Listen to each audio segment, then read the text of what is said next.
What did black people do to this administration? It seems that it has been very easy for this administration to remove that and also to denigrate black folks who have worked their behinds off to get this American dream. You're saying that we don't strike the right balance. I disagree with you about how we apply that, but nobody hopefully is saying we're not allowed to have a border. No, what sure. I'm saying is that in order for us to actually enforce the law, you can't set a standard that says you're not allowed to deport anyone unless they've committed a violent crime. You've got to enforce the law equally and justly. The View panel appeared ready for a confrontational exchange on live television, but the conversation quickly took an unexpected turn. Whoopi Goldberg challenged J.D. Vance with pointed questions and emotional arguments surrounding immigration, race, and politics. Rather than backing down, Vance remained composed and pushed back against the premises behind the questions, turning the interview into a tense political showdown. The exchange became even more heated as both sides defended their positions, and by the end, the discussion had taken a very different direction from what the hosts seemed to expect. Stay tuned for the clip at the end of this video to see the moment the conversation reached its most intense point. I'm from a poor community. Sure. You know how hard it has been for people. Two things. You talk a lot about your Catholic faith, but the Catholic faith says we take in immigrants. We take in people who don't have or who are having a hard time. How do you justify both things? So let me say first a couple things, Whoopi. So number one, the book is actually way less political than you might think if you were just watching this, because obviously we're getting into the issues of the day. Right. 95% of the book is really not about politics. I kind of have to write about politics because I'm the vice president, but I want to answer your question. Right. So fundamentally, if you think about what is immigration enforcement, immigration is law enforcement. It's somebody who has broken a law. A law enforcement officer has to show up and enforce that law. Now, inherently, sometimes that process is not always going to be pretty if you capture a video clip of it, in the same way that if you arrest somebody for committing a violent or a nonviolent crime, sometimes it's not always pretty. What I'm saying is the Catholic faith is actually I think it strikes the right balance here. It says, the Christian faith, I think this is true of Protestants and Catholics, that you can have borders. Yeah. You're allowed to enforce your borders. That means the law enforcement piece of it. But you also have to take certain precautions and certain care, okay? And again, your argument is fundamentally, Whoopi, you're saying that we don't strike the right balance. I disagree with you about how we apply that, but nobody hopefully is saying we're not allowed to have a border. No, what I'm saying is that in order for us to actually enforce the law, you can't set a standard that says you're not allowed to deport anyone unless they've committed a violent crime. You've got to enforce the law equally and justly. Let me do my follow-up. You don't have to raise your hand, Let me do my follow-up. Yes, I do. Because you were talking about people. What did black people do to this administration that has allowed it to really stigmatize folks of color?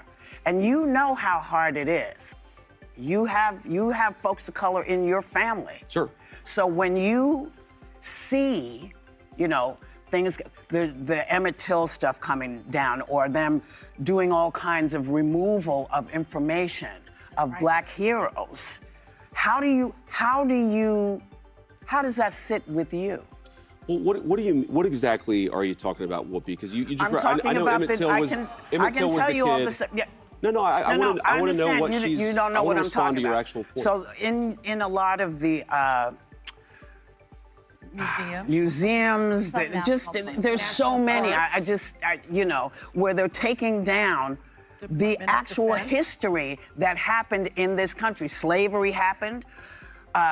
All kinds of stuff happened, and it seems that it has been very easy for this administration to remove that and also to denigrate black folks who have worked their behinds off to get this American dream. How do you, you know better. So Sonny, that was actually a very helpful intervention, because I think the story you're talking about is where, allegedly the administration is holding back the appointments of people based on skin color. I've seen the story. I'm talking about a host of things. I'm talking about black history getting erased from public spaces. Black voter districts are being dismantled. Black leaders are being sidelined from our ranks. Where do Americans of color fit in this vision? Because it doesn't seem like we fit. I think, Sonny, my view, let me...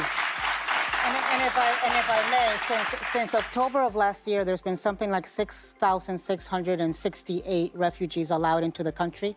All but 3 were white South Africans. So, first of all, I'm very skeptical of that number because we have a lot of different immigration pathways in the United States of America. But let me just address Whoopi's point. Look, first of all, you asked the question, and maybe you don't believe this coming from me, but I think everybody is welcome in our political coalition. Frankly, even if you didn't vote for us, everybody is welcome in our country so long as you're an American citizen with the duties and the legal obligations and rights to be here. But Whoopi, let me just give you an example of this. Okay, so you say that we're anti-minority or anti-black. No, I didn't say that. I asked. See? Well, okay, fine. Fair. Don't start any stuff All with right, me, okay, man. all Don't right. get me in trouble. Don't start no stuff with me. But I misinterpreted your question, That's but all right. let me answer your actual question there. What I'm saying, I think, okay, look at Washington, D.C. One of the most democratic and one of the blackest, by a share of population, blackest cities in the United States of America, has seen a radical decrease in violent crimes and sexual assaults and in murders. We have tried to take the crime issue seriously, in part because we believe everybody, whether you're black or white or rich or poor, deserves to live in a safe neighborhood. why does the crime? Where does the crime step in? This is not about crime. This is black women about lost their jobs. Right. This is about human Sonny, rights. what you're saying is Black we got to do history's more on the been- economy. and black history has Sonny, been erased from public Black history spaces. is not That is erased from true. public Guys, spaces. we do That have to is get to not Iran right. when we get back. Yeah, There's some very guys, important news to I'm get telling to. you, we celebrate Black history. We celebrate all American history in this administration. can I You ask you guys about a might be specific skeptical piece of of this, but I He's promise. But first, let's break down this intense showdown. Whoopi Goldberg opened with what appeared to be an emotional line of questioning, challenging J.D. Vance over how his religious beliefs could coexist with a strict approach to border security and immigration enforcement. But Vance remained composed, arguing that immigration enforcement is ultimately a matter of law enforcement and that a nation has a responsibility to maintain secure borders while applying its laws consistently. As the conversation continued, the discussion became increasingly heated. If you enjoy watching major media confrontations where political claims are challenged head-on, make sure to subscribe because we cover these moments and the arguments surrounding them every day. When the immigration discussion moved on, the focus shifted toward claims about the administration and the teaching or recognition of Black history. Vance pressed for specific examples, attempting to move the discussion away from broad accusations and toward concrete evidence.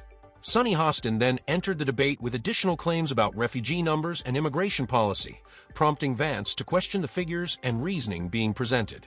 From there, Vance broadened his argument to public safety, pointing to efforts to address crime in cities such as Washington and arguing that protecting communities, including minority communities, should be treated as a fundamental responsibility of government. The exchange became increasingly difficult to control as the competing sides talked over one another and defended their positions. Eventually, the discussion moved toward a commercial break, bringing the heated confrontation to an end. Supporters of Vance saw the exchange as an example of him staying composed under pressure, while critics would likely interpret the same conversation very differently. Either way, the segment demonstrated just how quickly a televised political discussion can turn into a heated clash over immigration, race, religion, history, and public safety. What'd you think of Vance's performance? Let me know in the comments below, hit the like button, subscribe for more political breakdowns, and check out the main clip to see the full exchange for yourself.